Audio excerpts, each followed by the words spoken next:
ہم جو بات کر رہے تھے کہ جو پڑھنے والے جیسے الحاج یوسف میمن اور ذوالفقار علی حسینی، الحاج استاد خالد حسنین خالد، اور یہ جتنے لوگ چلے گئے اچانک آگے پیچھے، اس کے بعد ان جیسا پڑھنے والے نظر نہیں آتے. کیا کہتے ہیں آپ اس بارے میں، اور یہ خلا کیسے پورا ہوگا؟ اصل میں ہر زمانے کا مسئلہ ہے کہ جو صاحب فن یا صاحب کمال جاتا ہے جی تو اس جیسا دوسرا نہیں آ پاتا، اس سے بہتر آ سکتا ہے یا پھر بہت نیچے آتے ہیں لوگ.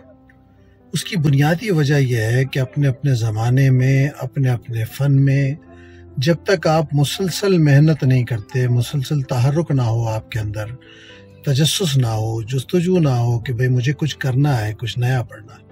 دیکھیے نعت خوانی کی روایت میں وہی لوگ بچے ہیں اور وہی لوگ بچیں گے دیر تک جن کا اپنا کچھ کنٹریبیوشن ہے جی. چاہے وہ شاعر ہیں، چاہے وہ نعت خواں ہیں، اور جن لوگوں نے صرف ادھر ادھر سے سن کر لوگوں کا پڑھا ہوا اپنی خوشگلوئی کے ساتھ ادا کر دیا ہے، وہ اپنے وقت پر کچھ کام کر لیں گے چھوٹا موٹا، لیکن ان کی زندگی کے دائمی اثرات فن کی دنیا میں ایک اعتبار کے ساتھ کبھی بھی قائم نہیں ہو سکیں گے.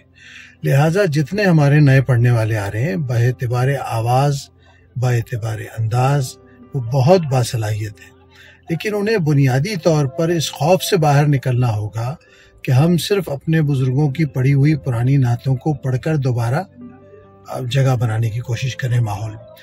آپ اس کے ساتھ ساتھ وہ نعتیں بھی پڑھتے رہیے، لیکن اس کے ساتھ ساتھ کوشش کیجئے کہ کچھ اپنا بھی انڈکٹ کریں، اس میں شامل کریں، کچھ دیں، کچھ نئی کمپوزیشن دیں، کچھ نئے کلام دیں. اس میں سے ایک کلام بھی اگر آپ کا زندہ ہو گیا، قائم ہو گیا، لوگوں کی سماعتوں میں رچ بس گیا، زبان زد عام ان ہو کے گیا، مزاج کا حصہ بن گیا، یاد رکھیے کہ وہ ساری عمر لوگوں کے لیے زندگی کا باعث رہتا ہے. تو میں تمام نئے پڑھنے والوں سے جو بہت باصلاحیت ہیں، اس میں کوئی شک نہیں کہ ہر جنریشن میں خوبصورت لوگ آتے ہیں اور وہ اپنا کام کرتے ہیں، لیکن بیٹے زندہ وہی رہتا ہے پڑھنے میں، پڑھت کی دنیا میں، فن کی دنیا میں، جو اپنے نقوش قائم کرتا ہے. جی جی. اگر آپ کسی سینئر نعت خواں کی کاپی کر رہے ہیں تو وہ آپ کی زندگی کی علامت نہیں ہے. وہ آپ کو وقتی طور پر محفل کو گرمانے کے لیے ٹھیک ہے، بعض اوقات لوگ ہم سے بھی فرمائش کر دیتے ہیں کہ قاری وحید ظفر صاحب کا کوئی کلام سنا دیجیے. اب آپ اس وقت منع بھی نہیں کر سکتے کہ ایسی کیفیت میں ہوتے. پھر ہم نے ان دوستوں کے ساتھ ایک عمر گزاری ہے، اگر ہم کہیں منع کریں تو یہ تاثر جاتا ہے کہ شاید یہ کسی تکلف کی وجہ سے یا تکبر کی وجہ سے منع کر رہے ہیں، تو ایسا بھی نہیں ہوتا.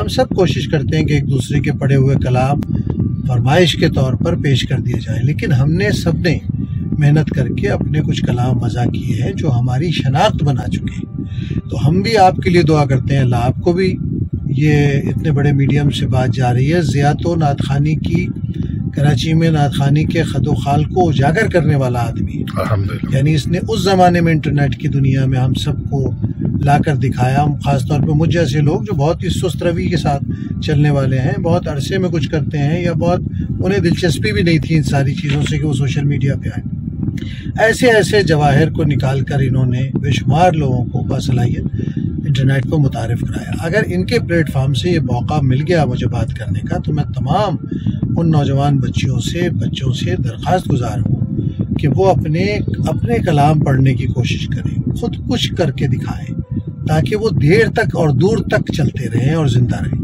بہت دعائیں آپ کے لیے اور بہت دعائیں ضیاء کے لیے، وصال یار کے لیے، جنہوں نے نعت کی دنیا میں ہمیشہ انقلابی کام کر کے دکھایا ہے، لوگوں کو زندہ رکھنے کی کوشش کی ہے. آج بھی ہمارے اکابرین کا بیشتر حصہ پڑھت کا ضیاء کی اور وصال یار کی محنت سے محفوظ ہو سکا ہے. سب دوستوں کو بہت بہت عید میلاد النبی مبارک ہو.